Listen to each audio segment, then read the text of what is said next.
এবার দেখেন, এবার আশা করি নিচের পয়েন্টটাতে ঠিক করে দেবেন। দুটো কান্না এরকম করে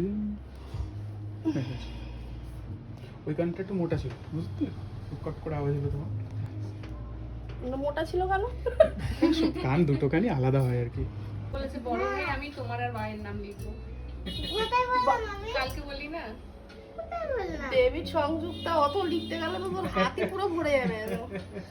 কালকে কালকে আমাকে বলছে তুমি কেন শুধু বাইরে লিখেছো, তুমি কেন আমার নাম লেখোনি? অনেকদিন ধরে ইচ্ছে ছিল, ফাইনালি ইটস ডান। আর খুব ভালো এক্সপিরিয়েন্স, বেশি লাগেনি, একদম স্মুথলি হয়ে গেছে, একদম জাস্ট গো ফর ইট। কোনো অসুবিধা হয় না, কিছু প্রবলেম নেই, একদম স্মুথলি হয়ে যাবে।